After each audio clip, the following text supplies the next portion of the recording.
Para dar notícias desse latrocínio, um crime muito violento, bárbaro, que a nossa cidade de Belo Horizonte, 2 idosos vitimados por essas moças, que é diarista. Para vocês terem uma ideia, a cena lá, a equipe esteve no local, a cena foi grotesca, muito sangue para casa fora. Foi de uma extrema barbárie e violência a forma como os 2 idosos foram assassinados. Só para vocês terem uma ideia, a senhora tinha 7 facadas no corpo e o homem tinha 17 facadas. Isso por si só já denota aí quão intencionada essa autora estava em ceifar a vida dos 2 para poder praticar a subtração. E é isso que faz caracterizar o crime de latrocínio. É quando você mata a vítima para poder subtrair o bem. Diferente de um crime de homicídio, em que você simplesmente quer matar a vítima, né? E, como vocês podem ver, né, a equipe empenhada desde cedo, conseguimos recuperar os telefones celulares, que são das vítimas, assim como esses objetos que a autora descartou numa caçamba de obra, conforme os vídeos aí que já foram até encaminhados para as senhoras, os senhores aqui. E, enfim, a autoria já está identificada, de quem desferiu os golpes, quem matou, quem subtraiu. O que importa agora é ver se ela teve algum tipo de apoio, né, para essa empreitada criminosa e, sobretudo, o mais importante, é trazê-la para que seja submetida à justiça. No momento ela se encontra foragida, né? Mas as equipes estão, o departamento inteiro, empenhado na localização dela, e tão logo a gente consiga localizá-la e, evidentemente, havendo aí a expedição de mandado de prisão, nós iremos capturá-la, com certeza. Ao meu lado aqui o doutor Gustavo Barleta, que é o delegado que preside as investigações, né? Eu sou Felipe Freitas, chefe do departamento do DEPATRE. Aqui à minha direita o Joelso, que é o inspetor da 2ª Delegacia de Furtos e Roubos, né? Passar a palavra para o doutor Gustavo, para que ele também dê as suas informações a respeito. Boa noite. Na data de ontem, né? Oi? Pode ir? Na data de ontem, nós tivemos o doutor Felipe, o doutor João Prata, que é nosso chefe aqui do DEPATRE, acionaram a nossa permanência, 2ª Delegacia, informando que teria ocorrido, então, esse crime de latrocínio, como o doutor Felipe falou, né, o roubo seguido com resultado de morte. Até então, a Polícia Civil, não obstante aí, já estava trabalhando, considerando que a Delegacia de Homicídio já estava fazendo seus trabalhos iniciais, mas a partir do momento que tratou-se de crimes contra o patrimônio, a investigação foi transferida aqui para o nosso departamento, que é o DEPATRE, departamento especializado. Então, na data de hoje, de manhã, bem cedo, nós fomos ao local, né? Eu tive pessoalmente ao local, por determinação do doutor Felipe, com a equipe, e lá nós visualizamos realmente, conforme o doutor Felipe antecipou, uma cena muito triste, né? Nesses anos de Polícia Civil que a gente tem de experiência, trata-se de uma cena assim que a gente fica bem comovido, né? Uma residência, e onde a gente acha que está seguro, né? Onde a gente está no nosso local de descanso, a gente chega lá e verifica que foi realmente uma barbaridade.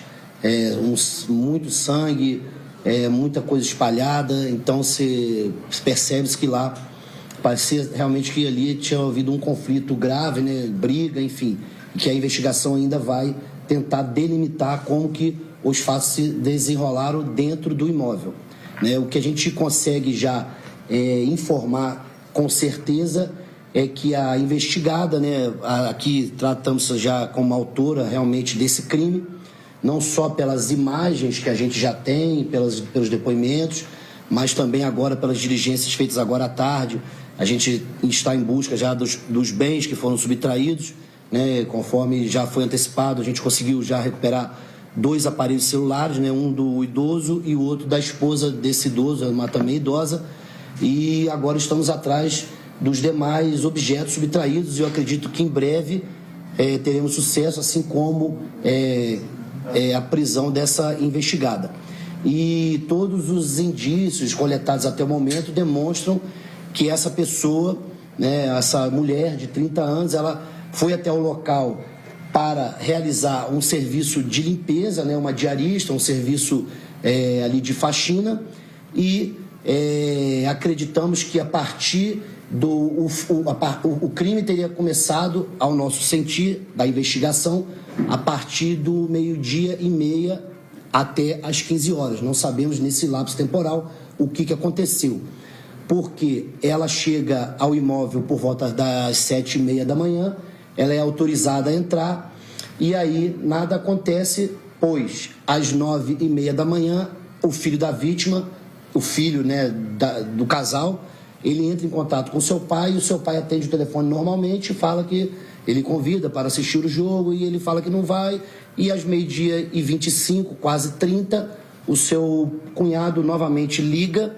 e ele atende de novo o telefone e fala que está tudo bem, mas que ele não vai poder ver o jogo, né, naquele momento, naquela tarde, né, porque ele estaria ali com aquela pessoa que teria sido indicada por um outro amigo e que seria a primeira visita. E por esse motivo ele não tinha confiança plena, então não a deixaria no local.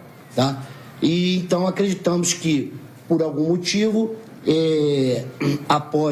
acreditamos aqui na investigação que após ela possa ter iniciado a sua conduta criminosa, possivelmente, tá? Isso tudo a gente vai ter ainda a comprovação através do laudo pericial, através, quem sabe, do depoimento, né, das declarações que ela prestar, que possivelmente ela, iniciada a empreitada de furto, alguma subtração que ela tenha começado a realizar, uma das pessoas pode ter percebido e possivelmente iniciado uma reação. Ao que tudo indica, como o doutor Felipe falou, acreditamos que o homem possa ter tido essa reação, porque ele tem 17 golpes, né, que foram deferidos contra a sua pessoa, que demonstra que o agressor era uma pessoa que precisava se desvencilhar daquela situação ali de defesa, enfim. E posteriormente a isso, acreditamos que então a mulher também foi esfaqueada. Só que essa dinâmica a gente está tentando trazer com base nos elementos até então colhidos, mas não temos certeza. A perícia criminal vai tentar também nos ajudar quanto a isso. E a partir do momento que ela consegue, então, subtrair os bens, ela sai desse... Antes ela toma um banho, inclusive, tá? Já foi verificado que ela se trocou. Vocês podem ver pelas imagens que no momento que ela chega, ela está de uma forma vestida, e quando ela sai, ela já está com outro tipo de roupa. E nesse momento, então, ela sai já com diversas sacolas e vai em busca do que a gente acredita que possa ser uma pessoa que estava lhe dando apoio numa fuga. Tá? Ela sai ali, anda alguns quarteirões e na rua já paralela, como vocês vão ver nas imagens, ela dispensa, né, alguns materiais numa caçamba de obra, e local em que a equipe policial conseguiu então arrecadar esse material que está sendo apresentado. Especificamente é uma blusa, né, uma blusa de gola um pouco mais alta, o pessoal chama de gola rolê, né? E a gente acredita que essa blusa foi a que ela estava usando no momento que ela estava ingressando no condomínio. Vocês podem ver que tem ali, acredito eu, que sejam marcas de sangue, né? Uma embebida por sangue. E pro lado de cá a gente consegue ver que trata-se de pedaços de um... não, como é que chama? Caixa de relógio. Caixa de relógio, que a vítima, inclusive o filho, né, da vítima já falou que inclusive que isso aqui pertence aos seus pais. Então a gente acredita que ela saiu do local, foi até ao encontro dessa pessoa que estava ali esperando, né, um automóvel, e como ele estava estacionado bem próximo a essa caçamba, nesse local ela então teria dispensado todo esse material que ela não tinha mais interesse. A partir desse momento, a gente acredita que ela tenha ido até o centro da cidade de Belo Horizonte, momento em que então começa as negociações acerca dos bens subtraídos. Tá? E nesse contexto ainda, as investigações estão se desenvolvendo para ver se a gente consegue apurar quem são esses compradores, eventuais receptadores, e também recuperar o restante dos materiais. Tá? Então, esses 2 celulares foram recuperados hoje, Agora, na verdade, eles foram recuperados, inclusive, agora, né? Então, não tem uma hora, né, que chegou. A gente estava até esperando vocês chegarem. A equipe, o Joel saiu com a equipe, com os demais componentes, conseguiram recuperar esses telefones. Eles foram achados ali na cidade de Vespasiano. Acreditamos que com a repercussão, né, com a mídia em cima, com toda a repercussão do crime, a pessoa que tenha, porventura, comprado esses aparelhos ou adquirido de qualquer outra forma, ela tem, então, desistido, né, sabendo que a Polícia Civil estava em cima, então ela dispensou em um local, e aí a gente recebeu uma denúncia, então conseguimos recuperar esses telefones. Agora as investigações se voltam a tentar localizar, né, essa mulher. A gente tem informação que ela saiu posteriormente aí ao centro de Belo Horizonte.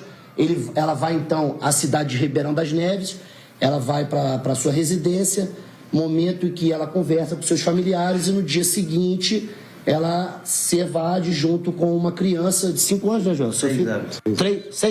6 anos, né? O seu filho, então, de 6 anos.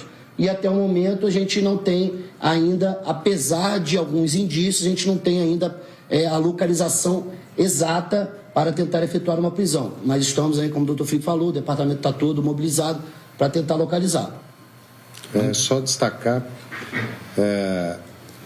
da dinâmica, o que a gente tem de palpável até o momento, né, é que a senhora, ao que tudo indica, a senhora teria sido vítima na sala de estar da casa, enquanto o homem estava no quarto, né?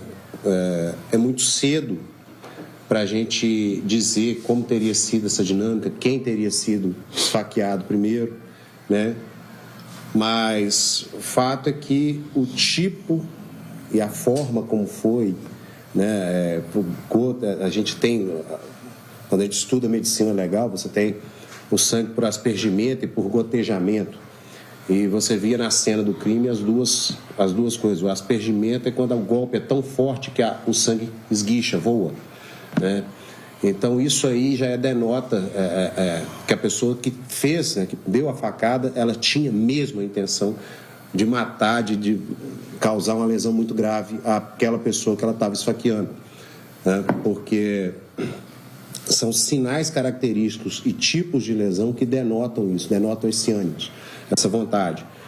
E então a gente, como eu disse, ela, quando sai das imagens que a gente tem, a gente pode perceber que ela está perfeitamente íntegra, o que para nós já é um indicativo de ausência de retaliação, ou seja, de ausência de defesa das próprias vítimas, porque um homem, ainda que ele seja idoso, se ele resolve revidar aquela agressão, ele teria tido possibilidade, às vezes até lesioná-lo ou coisa. E aí, como a gente vê a imagem dela saindo do prédio, ela sai perfeita, ela toma banho, tranquilo, o que já demonstra que, muito provavelmente, as vítimas não tiveram sequer chance de reação, de defesa, né?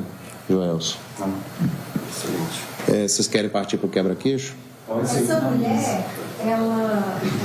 vocês já puxaram a ficha dela? Ela tem alguma passagem? Não, ela tem uns boletins de ocorrência, mas coisas assim, normais. Até então ela não tinha nenhuma passagem criminal. O que a gente tem de histórico dela, até o presente momento, é que ela estaria devendo pessoas, né? E que ela tem uma pessoa assim, que ela é emocionalmente bem instável, né? Ela teria aí quadro de depressão, essas coisas, uma pessoa emocionalmente instável.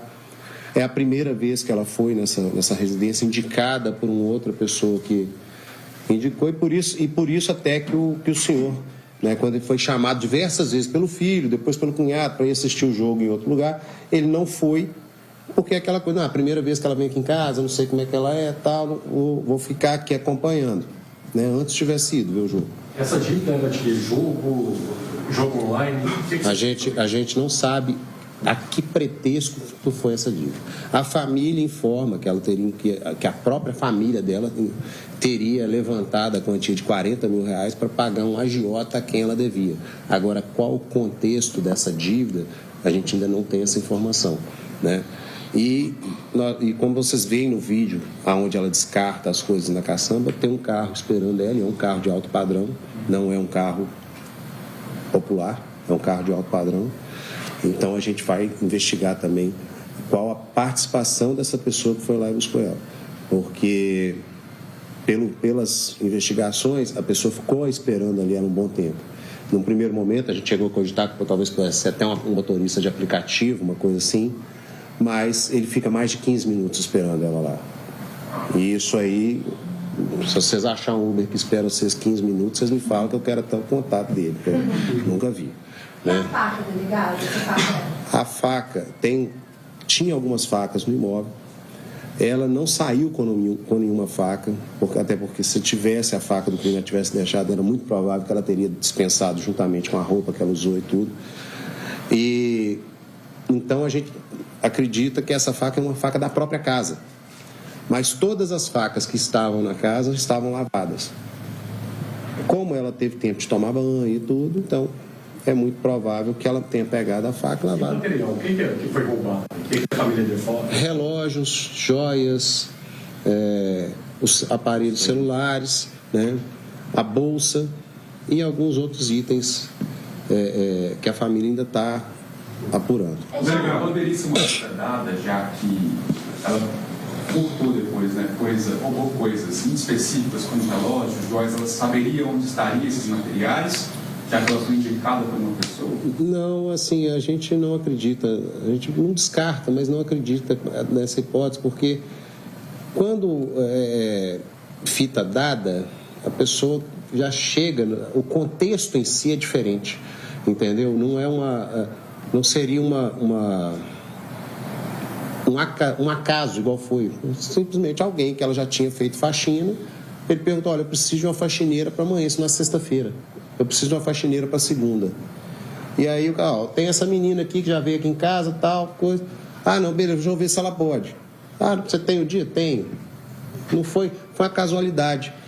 Não é uma coisa que daria tempo de ter sido preparada a esse ponto. Então foi a primeira vez que ela foi? Foi naquela casa. Não era o modus operandi dela fazer isso em outras casas também? Em outros casos não se tem notícia. Né? E aí ela pega esse material, relógio, joia, vai para o cine. O que acontece com esse material? Ali ela vende esse material. Agora as investigações se concentram não só na recuperação desse material que foi levado, mas também identificar se dentre essas pessoas que eventualmente compraram esse material, a que título eles compraram, para saber se elas se encaixam na receptação ou não. Já seriam pessoas específicas ou não? Não, ali no centro, ali na Praça 7, você tem muita que a pessoa compra o ouro, essas coisas. Então, ali é muito comum. O celular também vendido lá? O celular também vendido lá.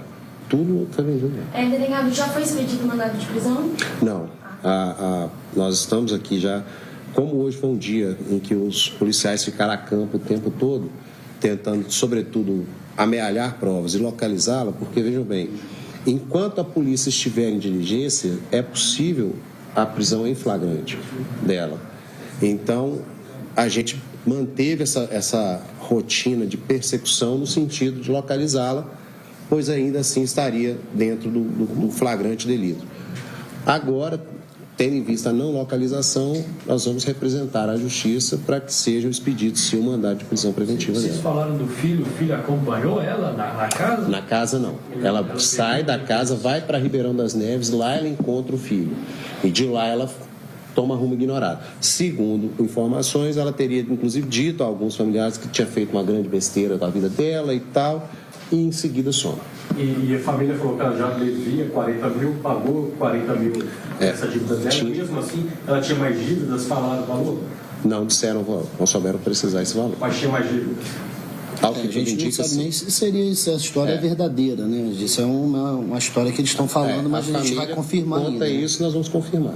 A própria família fala que teria levantado, apurado entre os familiares 40 mil para ajudá-la a pagar uma dívida. O senhor falou da possibilidade de ter tido reação. O senhor acredita, trabalha com a hipótese também dos idosos estarem tirando cochilo depois do almoço para começar a assistir o Jogo do Brasil? Eu não descarto essa hipótese, até como eu disse.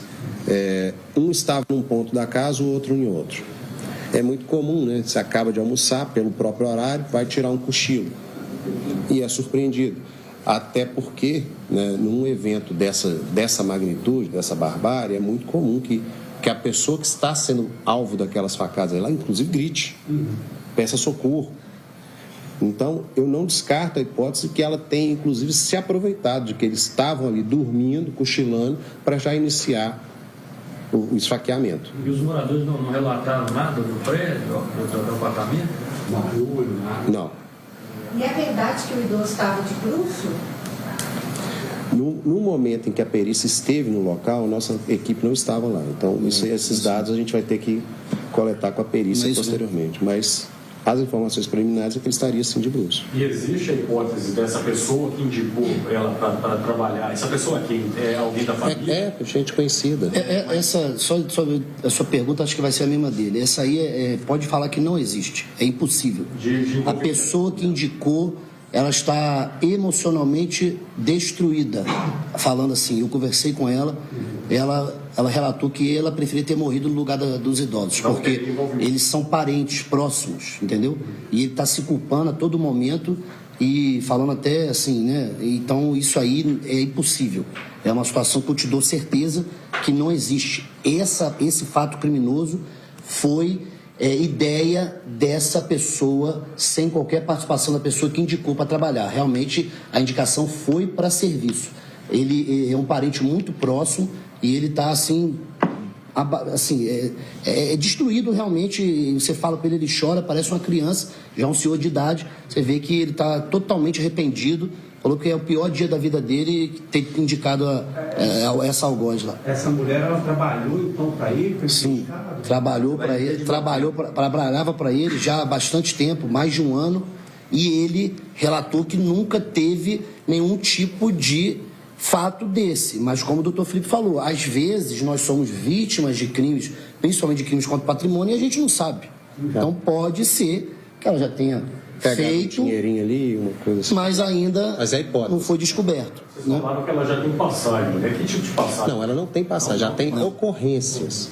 Mas ocorrências normais, assim, coisas de atrito verbal, essas coisas que não corriqueiram, perda de documento, essas coisas normais. Ela teve um lá que ela teria sido contatada para fazer uma faxina, chegou lá na hora do combinado para fazer a faxina, a pessoa falou, não quero ser mais não, você volta. Aí ela discutiu com a pessoa e registrou a ocorrência por isso, entendeu? Ela mesma solicitou a ocorrência. Assim, não e tem... de valor mesmo localizado até agora, os celulares que estavam longe e a bolsa também? Os celulares em Vespasiano, essa bolsa, a camisa, assim como o que restou, né, dessa caixa de relógio, estava nessa caçamba de entulho de uma obra. O celular estava em Vespasiano. Os dois. Pela sua experiência, vocês estão trabalhando com a hipótese que eles tenham percebido que ela estava ali furtando? Não, isso, assim, são várias hipóteses que a gente trabalha com todas. Mas, assim, como eu disse, a gente só vai conseguir estabelecer essa dinâmica posteriormente.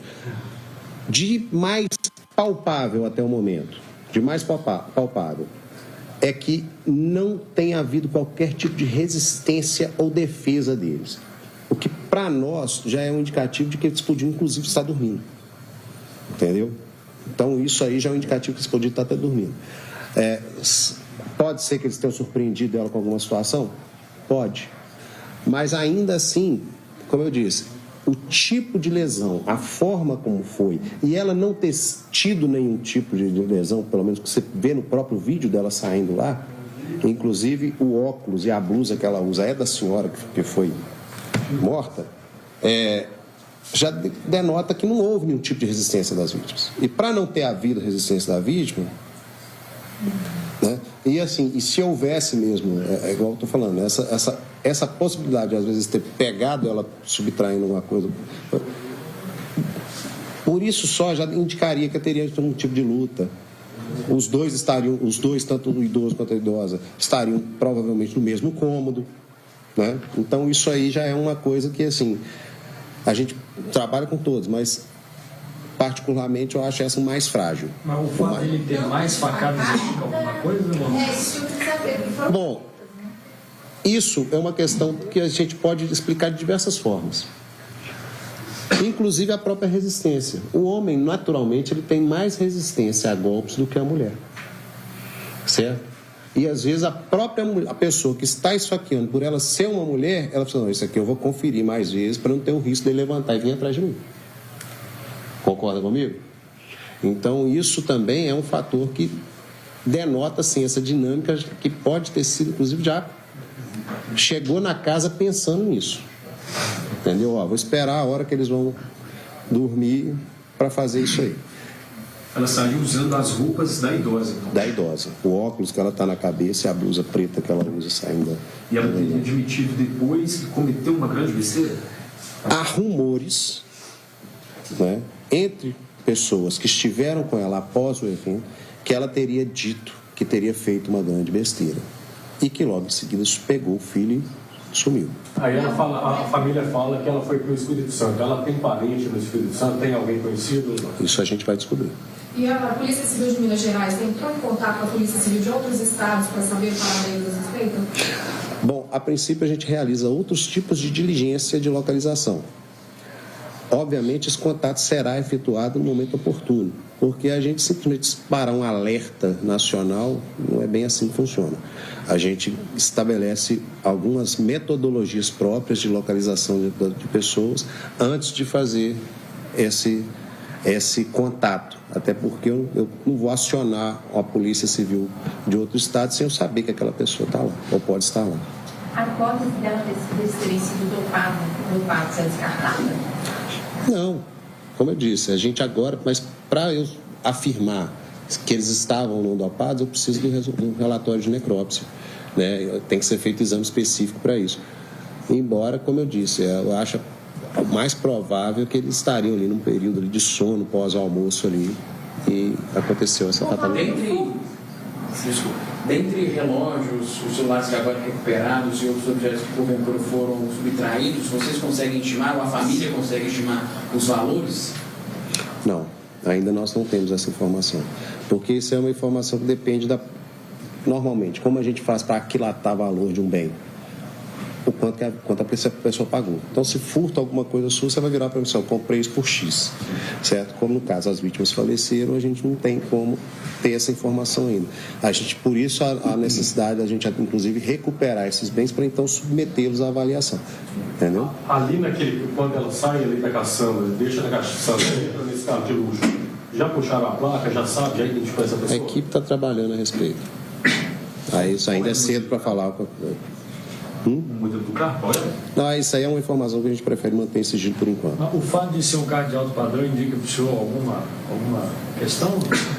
Como eu disse, nesse momento trabalhamos com várias linhas de investigação, o que compreendem hipóteses distintas. Isso aí mais à frente a gente vai poder chamar outra coletiva e falar. Só mais uma coisa, parece que rolou uma dúvida se era a mesma pessoa chegando e a mesma pessoa saindo. Está confirmado que é a mesma pessoa mesmo? Sim, é a mesma pessoa que chega e a mesma pessoa que sai. Ela só trocou a roupa, tomou banho.